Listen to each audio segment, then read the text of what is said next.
मेरे प्रिय दर्शकों में आपका एक बार फिर से दिल से स्वागत करता हूं।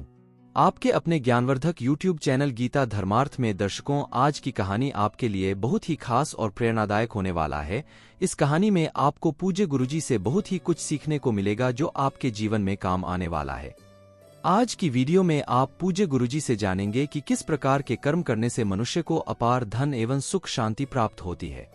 आज गुरुजी बताएंगे कि मनुष्य को किस प्रकार अपने कार्य को करना चाहिए जिससे उसे जीवन में कभी भी पैसों की कमी न रहे। तो आइए दोस्तों जानते हैं गुरुजी से कि क्या कहते हैं वह इसके बारे में। मेरे प्रिय श्रोताओं, आज मैं आपको बताऊंगा कि मनुष्य को किस प्रकार अपना कर्म या धर्म का कार्य करना चाहिए जिससे उसे जीवन में कभी भी दुखों का सामना न करना पड़े और न ही कभी धन की कमी हो। इसको मैं आपको एक कहानी के माध्यम से समझाने का प्रयास करूंगा।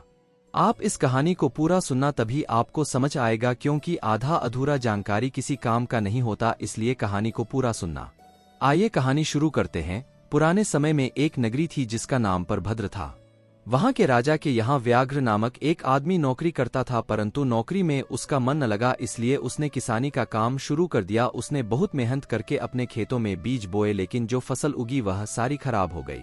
अब उसे अपने परिवार के पालन पोषण की चिंता सताने लगी। आखिर में उसने शहर में जाकर जीविका कमाने का मन बनाया। उसने नगर में एक बनी से वादा लिया कि मेरे बाहर नौकरी करते रहने के समय में मेरे परिवार को तुम खाने पीने का सामान उधार देते रहना और उसका जितना भी पैसा होगा वे मैं लौट कर चुका दूंगा।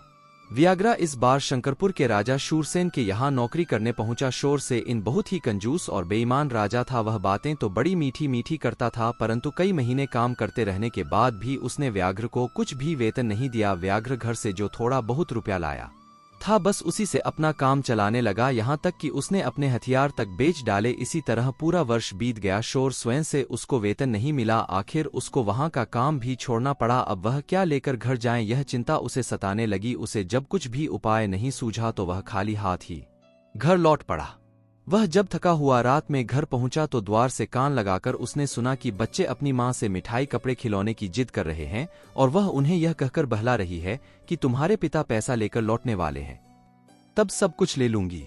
यह सब सुनकर उसके मन को गहरी चोट लगी और वह उल्टे पैर ही वहां से लौट आया।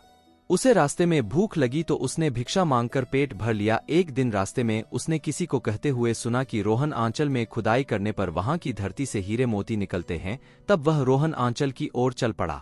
रोहन आंचल पहुंचकर उसने वहां की धरती को खोदना शुरू किया। खुदाई में जो कुछ भी निकलता जाता वह उसे कपड़े में बांधकर रखता जाता। जब कुछ हीरे मोती इकट्ठे हो गए तो वह घर की ओर लौट चला। रास्ते में रात होने पर वह एक पेड़ के नीचे ही ठहर गया। वहां अचानक एक शेर ने पीछे से आकर उसे दबोच लेना चाहा, पर वह भागकर एक पेड़ पर जा चढ़ा। उसकी जान तो बच गई, लेकिन कपड़े में बंधे हीरे मोती नीचे ही रह गए। थोड़ी देर के बाद शेर तो चला गया, लेकिन व्याघ्र डर के मारे पेड़ पर ही बैठा रहा। तभी वहां कहीं से एक बंदर आ गया और हीरे मोती का पर्दा उठाकर गायब हो गया।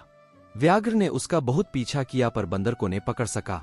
उसने मेहनत से जो भी इकट्ठा किया था वह भी उसके हाथ से चला गया। अब क्या लेकर घर लौटी, यह सोचकर वह बहुत ही दुखी हो गया। दुखी मन से चलते चलते वह एक गांव में आया जहां उसे एक साधु मिला। उसने उसे अपनी दर्दनाक कहानी सुनाई तो साधु ने कहा, तू चिंता मत कर, मेरे साथ जल जंगल में एक रस का कुआं है। उसमें ऐसा रस है जिससे कि लोहे को सोना बनाया जा सकता है।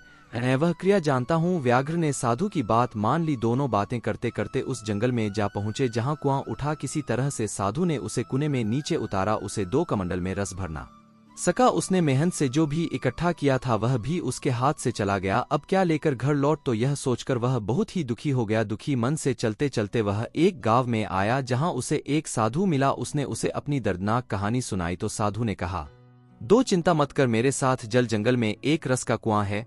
उसमें ऐसा रस है जिससे कि लोहे को सोना बनाया जा सकता है। मैं वह क्रिया जानता हूं। व्याघ्र ने साधु की बात मान ली। दोनों बातें करते करते उस जंगल में जा पहुंचे जहां हुआ था। किसी तरह से साधु ने उसे कुएं में नीचे उतारा। उसे 2 कमंडलों में रस भरना लाओ, तब तक मैं लोहे पर रस की परत लेकर उसे आग में तप आता हूं। व्याघ्र गांव गया और गांव से सामान खरीद कर लौटते समय कपड़े की दुकान से अपने और साधु के लिए कपड़े खरीदे। लेकिन जब वह वापस आया तो देखा कि वहां न तो साधु है और न ही वह कमांडर। उसने इधर उधर ढूंढा पर वह साधु कहीं ना मिला। साधु ने उसे धोखा दे दिया। व्याघ्र हताश हो गया। उसने सोचा कि अब जीना बेकार है और वह आत्महत्या करने की सोचने लगा। तभी उसने देखा कि एक जैन मुनि गांव की ओर जा रहे हैं। जैन मुनि ने उसे बताया कि वे महीने भर से कुछ भी न खाकर उपवास करते आ रहे थे। उसे पता नहीं क्या सूझा, उसने पेड़ के नीचे जो भोज जन सामग्री बाजार से लाकर रखी थी वे सब उस मोरनी को देने को तैयार हो गया। मोरनी ने सहर्ष वह सामग्री स्वीकार कर ली। अब मानो व्याघ्र के पुणे उदे हुए मोरनी थोड़ी ही दूर गए होंगे कि व्याध मैंने देखा कि वहीं साधु उसकी ओर आ रहा है। साधु ने जितना भी सोना उस लोहे से बनाया था उसका आधा भाग व्याघ्र को दे दिया। व्याघ्र को धोखा देने के बाद उसके मन में ग्लानि पैदा हुई कि साधु होकर मैं लालच में फंस गया। जिसने मदद की उसी के साथ छल किया, यह ठीक नहीं। तब वह पछताते हुए व्याघ्र को ढूंढता हुआ वहां पहुंच गया। अब तो व्याघ्र की पौ 12 थी। घर की याद आते ही वह लौट चला। उधर पड़ी भद्र नगरी का जो राजा था वह परलोक सिधार चुका था। उसके पीछे कोई संतान न थी। अब राजा कौन हो, मंत्री इस चिंता में थे। एक दिन उन्हें एक स्वप्न दिखाई दिया कि नगर की सीमा पर भोर की बेला में एक योग्य व्यक्ति तुम्हें मिलेगा, उसी को मृत राजा उत्तराधिकारी बना दो, तभी राज्य सुखी रहेगा।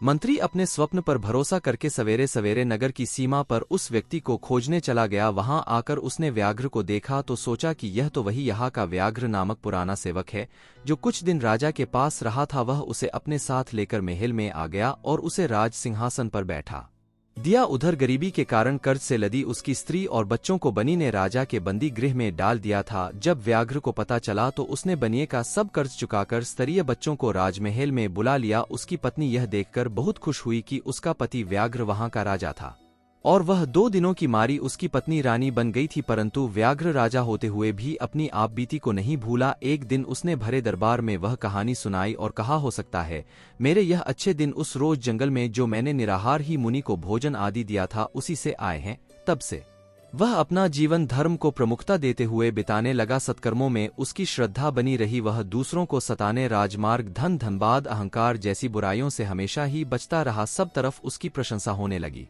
सेवा धर्म में ही उसने अपना जीवन बिताया। मेरे प्रिय श्रोताओं, यह कहानी हमें बहुत कुछ सिखाती है। इस कहानी से हमें यह सीख मिलती है कि जीवन में चाहे कितना भी देखा जाए लेकिन हमें अपना धर्म, ईमानदारी और अच्छे कर्म करना चाहिए। हमारे अच्छे कर्मों का फल भले ही हमें तुरंत नहीं मिलता लेकिन मिलता जरूर है, और जब मिलता है तो छप्पर फाड़कर मिलता है जिसकी हमने कल्पना भी नहीं की होगी। आपने देखा इस कहानी में एक गरीब जो ईमानदार और धर्मपरायण था, उसके अच्छे कर्मों के कारण उसकी किस्मत ने उसे रंग से राजा बना दिया। उसने तो यह कभी सोचा भी नहीं होगा कि मैं एक दिन राजा बन जाऊंगा। मेरे प्रिय श्रोताओं, में आपसे भी निवेदन करता हूं कि आपके भी जीवन में भले ही कितने ही संकट आ जाए लेकिन आप भी धर्म और नेकी का काम मत छोड़ना। आप देखना आपकी भी किस्मत एक दिन चमक जाएगा। प्रिय दर्शकों, आपको यह प्रेरणादायक कहानी कैसी लगी कमेंट में जरूर बताना और सच्ची श्रद्धा से कमेंट में हर हर महादेव या ओम नमः शिवाय जरूर लिखना। और आपसे निवेदन है कि हमारे YouTube चैनल गीता धर्मार्थ को सब्सक्राइब जरूर करना और वीडियो को लाइक करके अपने रिश्तेदारों दोस्तों में शेयर करें। तो दोस्तों, मिलते हैं अगले की आवर्धक वीडियो में। तब तक के लिए अपना ख्याल रखना और स्वस्थ रहना। वीडियो को पूरा देखने के लिए आपका बहुत धन्यवाद। हर हर महादेव।